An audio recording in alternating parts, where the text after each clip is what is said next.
Olá, 9 horas e 33 minutos. Ótimo dia para você.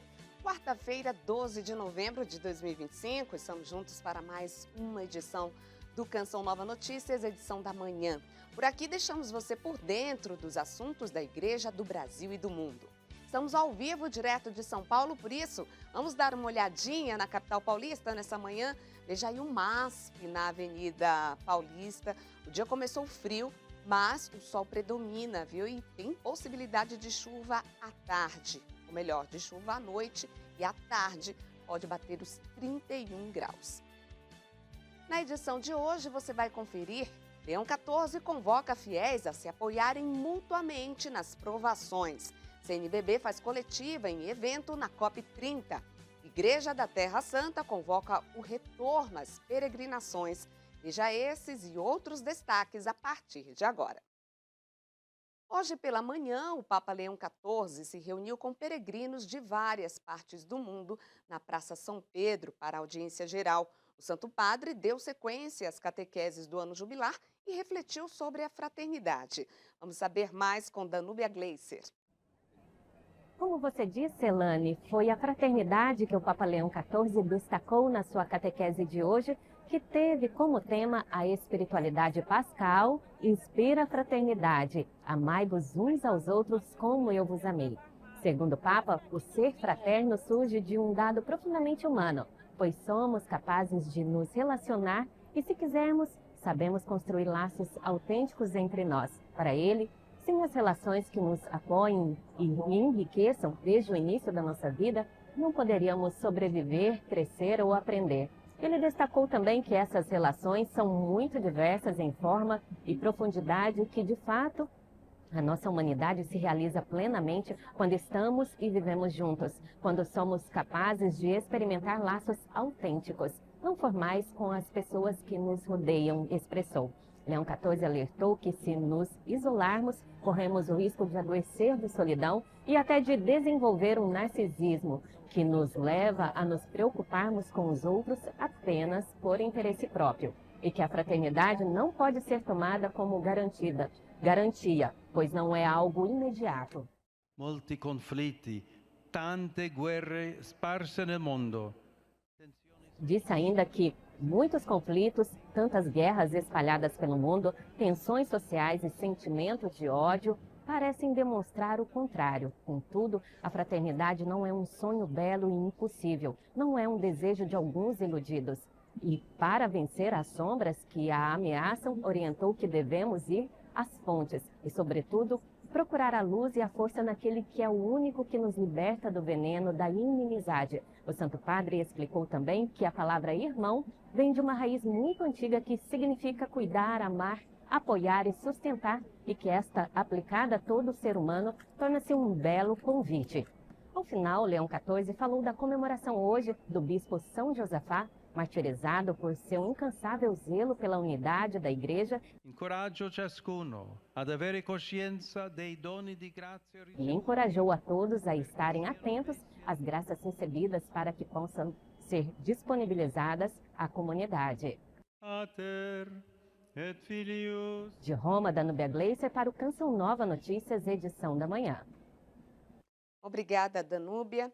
E morreu na tarde de ontem o bispo diocesano de Anápolis, Dom João Wilke.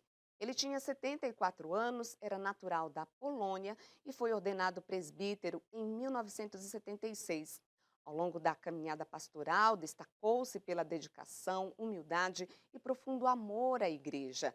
A Diocese de Anápolis manifestou pesar e pediu orações pelo descanso eterno de Dom João, que servia como bispo diocesano desde 14 de agosto de 2004. O velório está sendo realizado na Catedral do Senhor Bom Jesus, em Anápolis. A missa de exéquias será logo mais às 7 da noite, seguida do sepultamento na cripta da mesma catedral. E o nosso pesar também por toda a diocese e familiares do bispo. Bom, paróquias e comunidades de todo o Brasil estão mobilizadas nesta semana com iniciativas da Jornada Mundial dos Pobres, promovida pela CNBB. Em São Paulo, a paróquia Nossa Senhora da Penha, na Zona Norte, distribui marmitas diariamente para pessoas em situação de vulnerabilidade. Isso mesmo, são 400 marmitas distribuídas todos os dias para muitas famílias que vêm até aqui em busca de alimento. Sobre essa iniciativa, eu vou conversar agora com o padre Juarez Dalan, que é pároco aqui da igreja. Padre, como que funciona essa iniciativa? Como surgiu? Como que são distribuídos esses alimentos? Olha, essa iniciativa surgiu a partir do problema que nós tivemos na pandemia, né? Com o aumento das pessoas necessitadas em situação de vulnerabilidade social, que nós assim dizemos. E aí essa parceria com a Prefeitura do município de São Paulo, que eu considerei uma parceria muito virtuosa, porque salvou o restaurante no momento em que pediu para que eles fizessem as marmitas. E salvou a fome do povo, salvou os funcionários, senão os restaurantes estavam fechando, e aí eu teria mais alguém na fila da busca de alimentos. Enfim, praticamente sem contrato, sem muita burocracia, conseguimos manter até hoje, depois de quase 5 anos, essa parceria que é diária. Diária significa que é como a fome, não falha nenhum dia. Sábado, domingo, feriado, 25 de dezembro, primeiro dia do ano. É isso, padre. Muito obrigado. Eu estava conversando aqui com os voluntários, né? Cerca de 300 pessoas passam aqui todos os dias para receber esses alimentos que é entregue com muito carinho aqui pelos voluntários. De São Paulo, Flávio Rogério, para o Canção Nova Notícias, edição da manhã. Obrigada, Flávio. Realmente uma grande iniciativa, né? Agora nós vamos a Brasília saber da participação da igreja na COP30 e ainda as atualizações sobre o projeto de lei que busca combater o crime organizado. As informações são de Francisco Coelho. Elane, a Conferência Nacional dos Bispos do Brasil enviou uma delegação para participar das reuniões da Conferência do Clima de Belém.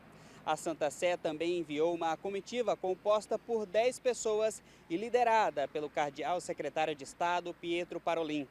Hoje à tarde, Dom Jaime Spengler, presidente da CNBB, fará uma coletiva de imprensa na capital paraense para reafirmar o compromisso da Igreja com a justiça climática. Hoje também se inicia o simpósio A Igreja Católica na COP30, nos caminhos da ecologia integral, refletindo sobre justiça climática e conversão ecológica.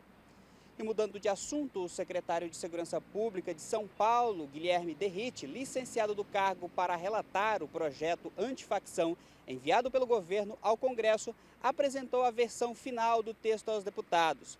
Em um primeiro momento, o deputado alterou a proposta do governo federal, reduzindo as competências da Polícia Federal e equiparando as organizações criminosas a grupos terroristas. As mudanças enfrentaram forte oposição do Executivo e Derrite acabou apresentando outra versão mais branda. Mas ontem, após reuniões com o presidente da Câmara, Hugo Mota, e o diretor-geral da Polícia Federal, Guilherme Derrite apresentou uma nova versão do texto, devolvendo à Polícia Federal o poder de atuar em investigações contra o crime organizado e retirando o trecho que equiparava as organizações a grupos terroristas. O presidente da Câmara dos Deputados, Hugo Mota, afirmou que é urgente o debate sobre o combate ao crime. Vamos ouvir. A segurança pública, nunca antes na história do Brasil, foi um tema tão urgente. Urgente do ponto de vista do direito de vida das famílias em nosso país, urgente do ponto de vista da valorização das nossas forças de segurança, urgente do ponto de vista de podermos integrar municípios, estados e governo federal no combate ao crime organizado.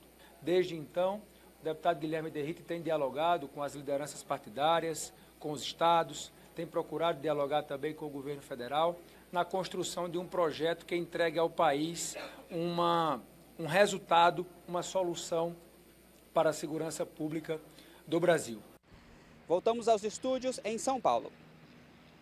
Obrigada, Francisco. É isso, né? E ontem o presidente Lula assinou um decreto que moderniza as regras do programa Alimentação do Trabalhador e são referentes aos vales refeição e alimentação. As mudanças vão beneficiar mais de 22 milhões de funcionários. Entre as medidas do decreto assinado pelo presidente Lula estão a aplicação máxima de taxas cobradas pelas operadoras, que não poderá ultrapassar os 3,6%. Hoje, muitas taxas chegam a 15%. Para essa mudança, o prazo de adaptação é de 90 dias. E em até 360 dias, qualquer cartão de vale-refeição e alimentação deverá estar em funcionamento em qualquer maquininha de pagamento. O repasse financeiro aos estabelecimentos também deverá acontecer em até 15 dias. Atualmente, esse prazo é de 30 dias após a transação. A partir de hoje, nós teremos, assim que as taxas forem reduzidas para os pequenos mercados, para os médios mercados, que o prazo de reembolso for reduzido, nós teremos condições de competir melhor, nós teremos condições de repassar melhores preços para os consumidores. Todos os mercados no Brasil vão aceitar o Vale Alimentação e Refeição. Todos, pequeno, mínimo, tudo. Então o povo brasileiro vai ter mais acesso a toda essa cadeia de abastecimento no país. Mesmo diante das mudanças, o uso desses benefícios continua sendo exclusivo para despesas com alimentação. O governo federal também esclarece que as empresas têm obrigação de orientar seus funcionários e cumprir as normas do programa. E nesta quarta-feira, em Belo Horizonte, acontece mais uma edição da série Logística no Brasil, com foco na região sudeste, responsável por mais da metade do PIB nacional.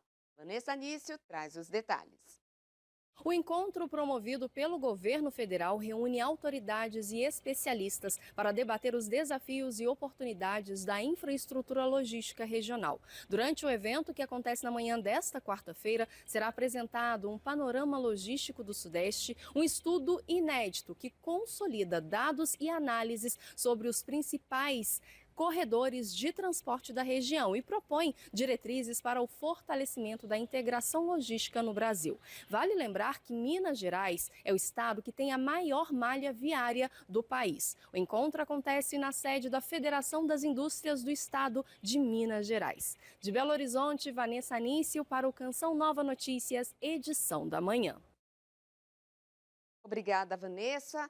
E a seguir, a situação da cidade de Rio Bonito do Iguaçu, atingida por um tornado, e a convocação para os fiéis voltarem a peregrinar na Terra Santa. É daqui a pouquinho, após o intervalo.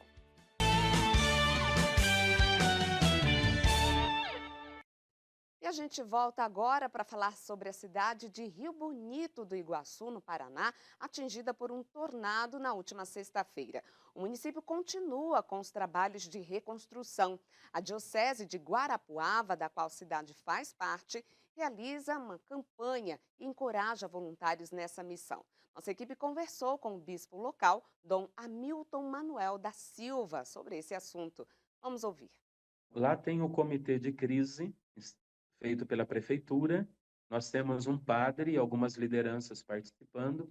Nesse momento, nós precisamos mais de material de construção e voluntários, pedreiros, marceneiros, eletricistas, né? Essa área é mais necessitada. Então, esse padre vai ajudando com esses leigos para ver quais são os passos necessários. Além disso, nós já estamos com um bom montante na Caritas e nós estamos preocupados com a semana que vem, algo depois também. Por isso estamos aí com muita cautela nesse dinheiro, né? Que seja realmente eficaz, as pessoas podem ter tranquilidade na doação.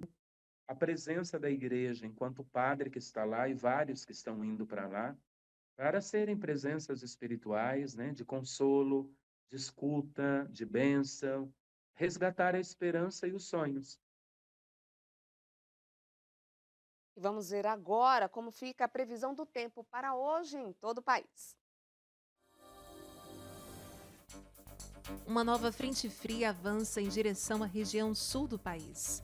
Em Santa Catarina e no Paraná, a previsão é de chuva forte e há riscos de temporais em alguns pontos.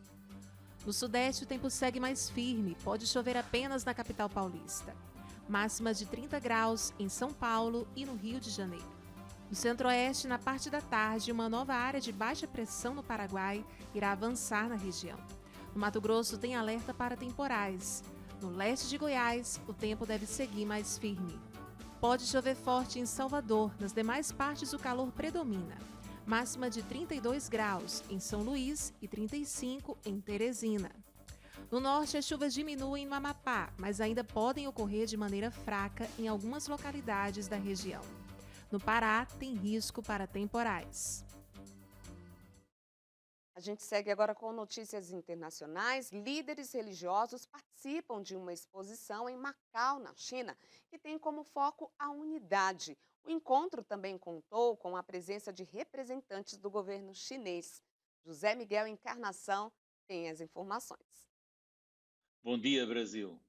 O bispo de Macau, Dom Stephen Lee, juntamente com líderes de outras 5 religiões, nomeadamente o budismo, o taoísmo, a fé Bahá'í, o islamismo e o anglicanismo, inauguraram uma exposição dedicada ao tema O Silencioso Brilho da Unidade, Macau em Harmonia. A harmonia é algo que prevalece em Macau, uma vez que a cidade é multicultural e a fé cristã é aqui muito vivida, a par do budismo e do taoísmo, que são as 2 religiões maioritárias. Com esta exposição, pretende-se que através da arte contemporânea, estas 6 religiões se unam cada vez mais, sendo que foram convidados artistas que professam estas 6 religiões e que através da arte, ela uma arte moderna, tentam assim expressar aquilo que é para si a fé. O bispo de Macau foi um dos oradores convidados para esta exposição, tendo focado muito a questão da harmonia em sociedade, um tema que é muito querido para o governo de Macau, mas também para o governo da República Popular da China, ou seja, para a China continental. Não é por qualquer motivo que na exposição estiveram presentes representantes do governo de Macau e também autoridades ligadas ao governo de Pequim. Assim, Pequim demonstrou que respeita a existência destas religiões em Macau, assim como acontece em Hong Kong e também vai acontecendo um pouco por todo o continente. Obrigada, José Miguel. Bom, e o patriarca e o custódio da Terra Santa convocaram cristãos de todo o mundo a voltar às raízes da fé a partir das experiências de peregrinação, que também ajudam, de forma concreta, os cristãos locais. 2 anos de dificuldades e momentos de grandes tensões fez com que o turismo religioso na Terra Santa diminuísse drasticamente. Muitas famílias, por falta de emprego, foram obrigadas a deixar suas casas e migrar para outros lugares em busca de um sustento e um futuro para os filhos. Mas muitos cristãos resistiram e estão aqui, sendo as pedras vivas nos lugares mais importantes para o cristianismo. É tempo de retornar a essa terra de revelação onde o Verbo de Deus se fez carne, onde nosso Senhor Jesus Cristo nasceu, viveu, chamou amigos, realizou milagres, proclamou o reino de Deus, onde se entregou à vontade do Pai e sofreu a sua paixão, morreu e ressurgiu, oferecendo a possibilidade de uma nova vida para todos. Esta terra é a terra de todos. Estes santuários são os santuários de toda a cristandade. E aqui nós, frades da custódia da Terra Santa, e ouso dizer toda a igreja local, toda a igreja desta terra, esperamos por vocês. Queridos irmãos daqui de Jerusalém, envio-lhes saudações, antes de mais nada em oração, e também para expressar o nosso desejo de vos ver aqui. A peregrinação à Terra Santa é peregrinação por excelência, porque encontro com Jesus, com a sua humanidade, com a sua história, que aqui se torna um encontro com a realidade concreta. Antes de mais nada, com os lugares santos, com as pedras onde nasceu, mas também com a pequena comunidade cristã que sofreu muito nos últimos anos. A presença dos peregrinos na Terra Santa não é somente uma ajuda econômica aos cristãos locais e às pessoas que moram aqui, mas também é um ato de solidariedade para com aqueles que resistem apesar das dificuldades. E renovo mais uma vez a minha esperança, a minha oração, para que possamos finalmente encontrá-los não só através da lente de uma câmera, mas aqui na Terra Santa. Sem a presença dos cristãos nesta terra, os santuários, por mais importantes que sejam, permaneceriam museus, meras pedras. Voltem, nós os esperamos, é bom para vocês e é bom para nós. É isso então, fica aí o convite. Bom, e hoje a Canção Nova de São Paulo celebra a Santa Missa em memória de Monsenhor Jonas Abib. Será às 7h30 da noite, no terreno onde vai ser construído o centro de evangelização que leva o nome de Monsenhor Jonas. O local fica na Rua Força Pública, número 265, bairro Santana, zona norte da capital paulista. Durante a Santa Missa será feito um momento de oração pelos benfeitores e colaboradores do projeto Construtores da Fé, ação que colabora na construção desse novo espaço de evangelização da Canção Nova. Para informações, acesse jonasabib.cançãonova.com. E o Canção Nova Notícias, edição da manhã, fica por aqui, mas às 6h45 tem mais informações para você na edição da noite. Por aqui você fica informado o tempo todo pelo YouTube Jornalismo Canção Nova ou através das nossas redes sociais com @CN Notícias. A gente se despede com imagens da Praça de São Pedro, sede da Fé Católica. Fique com Deus, até a próxima.